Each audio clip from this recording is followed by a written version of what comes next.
Turns out Donald Trump was right. The Democrats were, in fact, spying on his campaign, and he took a lot of flack from this. Remember this interview that he did on CBS or 60 Minutes, wherever this is, where he's spending time with this woman explaining exactly what's happening, and she is sort of just... Many other people out there were able to connect the dots, but Leslie Stahl from 60 Minutes was not able to do so. Let's see if we can help, because Durham issued a new filing and it's catching a lot of people's eyeballs, raising some of those eyebrows. You can see this is from paragraph 5 of a new filing. It says that Durham, the special prosecutor investigating this thing, representing the government, says our evidence at trial is going to establish that among the internet data that tech executive number 1, this guy, Rodney Joffrey, here, and his associates exploited was the DNS system, the domain name system.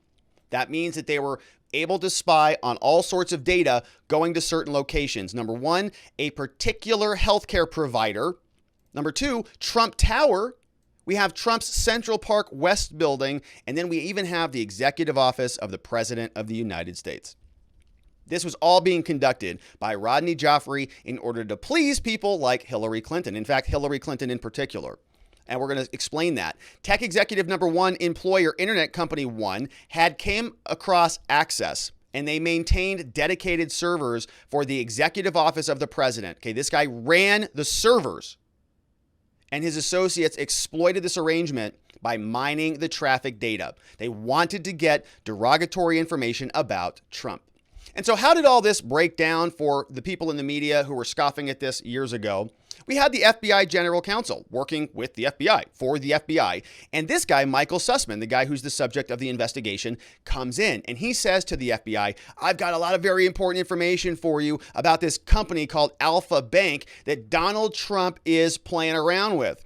And they've got ties to Russians, and so you got to know about this. Now, the FBI said, okay, Michael Sussmann, is this just you providing us this information, or are you bringing this on behalf of a client? He said, nope, it's just me. I've just got this information. Don't worry about it. There's nothing else to see here. Turns out Michael Sussmann worked for this law firm, Perkins Coie. Perkins Coie, also representing this guy, Rodney Joffrey, the guy who has access to the data. He is working for Hillary Clinton, who's also being represented by Perkins Coie, who is also hired this guy, Mark Elias, the chief lawyer for the Hillary Clinton campaign, the same companies that helped to draft the Christopher Steele dossier that was used as justification to get all sorts of additional warrants. And so those are the dots. And a lot of people were connecting those long time ago, but the media didn't want to look into it. They just sort of dismissed it. No, that's ridiculous, Donald. You got to have evidence. You can't just start making stuff up. You're still on Twitter and you're just start tweeting away out there. But,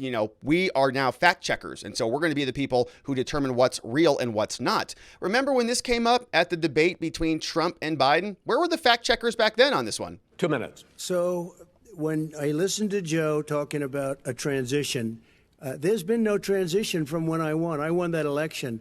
And if you look at crooked Hillary Clinton, if you look at all of the different people, there was no transition because they came after me trying to do a coup. They came after me spying on my campaign. Yep. They started from the day I won and even before I won, from the day I came down the escalator with our First Lady. They were a disaster. They were a disgrace to our country. And we've caught them.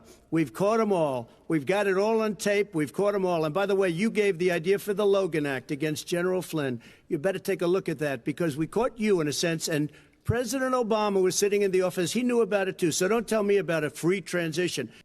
Yep, exactly right. And we're seeing that now materialize through the Durham filing. A lot of smoke here. We're going to see how on fire everything is.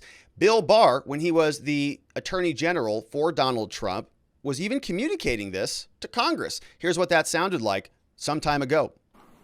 I guess you could... I think spying did occur. Yes, yeah. I think spying did occur. Well, let me... But the question is whether it was adequately predicated. And I'm not suggesting it wasn't adequately predicated, but I'd need to explore that. I think it's my obligation. Congress is usually very concerned about intelligence agencies and law enforcement agencies staying in their proper lane, and I want to make sure that happened. We have Yeah, unless it's against Donald Trump. They're okay if intelligence agencies sort of, go after their political opponents. and eliminate them. They've got no problems with that. And so Bill Barr is sort of making this distinction between two types of spying: legitimate spying and illegitimate spying. Spying occurred. Yeah, no doubt about that. Seems like it certainly did. The question, of course, is whether it was legitimate or not. Was it legitimate for any entities to go and tap into that record? Justified or not? Because if they went and they got permission from a court to do it, you got to ask yourself, do an inquiry. Was that basis justifiable for the judge to sign off on the warrant? We don't know. And he's making the distinction. But he says, normally you would be concerned about that if an intelligence agency was crossing the line. But here it doesn't sound like you are too much. Now, we've got Stinky Eric Swalwell, who is here on Face the Nation, who is saying things like, totally ridiculous. This never happened at all. And so a lot of people were having this conversation, but Leslie Stahl and others, they just didn't want to look into it. They just went out on the media and kept repeating garbage like this. You said you seem to agree with Speaker Pelosi that the Attorney General lied. Specifically here, what is it that you are taking issue with?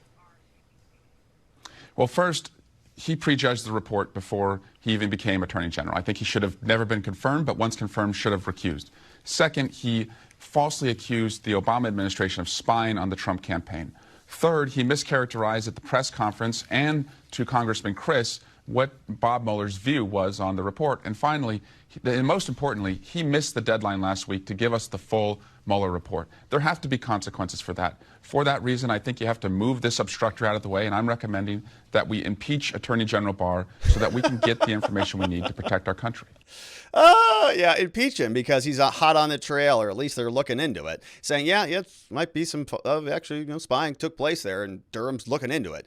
And Hillary Clinton, of course, she was even promoting this big lie, as they like to call these things, back in October 31st. Remember, you're kind of looking for these like October surprises, and, November's right around the corner. And so Hillary Clinton on October 31st, 2016, she posts this fake news. She says, computer scientists have apparently uncovered a covert server linking the Trump organization to the Russian-based bank, right? Same thing that Michael Sussmann took into the FBI. And guess who gave us this statement? Oh, it's Jake Sullivan, the national security advisor for the current Biden administration. You see how these little individuals just sort of meander from campaign to campaign, administration to administration. They're like, just you can't get rid of them. They never leave. A statement from Jake Sullivan back when he was working for Hillary, before he suddenly became qualified and he was a campaign person. Now he's a national security advisor. It's because he went to Oxford, I guess. It says here, in response to a new report from Slate, so they leaked stuff over there, I'm sure, showing the Trump organization had a secret server registered to Trump Tower. Oh, wouldn't that would be very convenient for Hillary Clinton with her fake email server. It'd be very interesting if Trump also had a secret server. Wouldn't it be nice? It was covertly communicating with Russia, says senior policy advisor Jake Sullivan. Yeah, this could be the most direct link yet between Trump and Moscow. Computer scientists have apparently uncovered a covert server linking Trump to Russia. How'd they do that? Well, they had Rodney Joffrey, who had a backdoor into all the data. The secret hotline may be the key to unlocking the mystery of Trump's ties to Russia. This line of communication may also help explain Trump's bizarre adoration of Putin and the endorsement of pro-Kremlin positions, right? These people were going after Russia even then. So it's just been this sort of, Russia's been a thorn in the side for many, many years. Jake Sullivan just can't let it go. And so that was something that existed back in 2016. Fast forward to today, Hillary Clinton is now referencing literally a Vanity Fair article, which is just hysterical, saying that Trump and Fox are desperately spinning up a fake scandal to distract from his real ones. So it's a day that ends in Y. Oh, she's so clever. The more his misdeeds are exposed, she says, the more they lie. For those interested in reality, let me send you over to Vanity Fair. All right, so this woman, all right, she's just, okay, something else. Now, Donald Trump is responding. On February 12th, he said, the latest pleading from special counsel Robert Durham provides indisputable evidence that my campaign and presidency were spied on by operatives from Hillary. They wanted to fabricate a connection to Russia. This scandal is far greater in scope and magnitude than Watergate, and those who were involved in and knew about this should be subject to criminal prosecution. You think that's going to happen? Do you think Attorney General Merrick Garland and this disgusting Justice Department are going to do anything about any of this stuff? Of course not. They're largely behind it all. All right, they're in cahoots with it. They say here, in a stronger period of time in our country, this crime would have been punished by severe penalties. In addition, reparations should be paid to those in our country who've been damaged by this. So Trump really wants it all.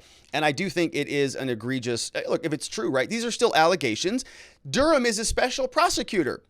And so these haven't been proven beyond a reasonable doubt yet. And we're looking forward to seeing what other evidence comes out, because I think there is probably a lot more here. And I hope you join us as we continue to cover it. We have a live show that we do every weekday. I would love it if you subscribed and stuck around, because it's better when we're there together. And I look forward to seeing you on the next one.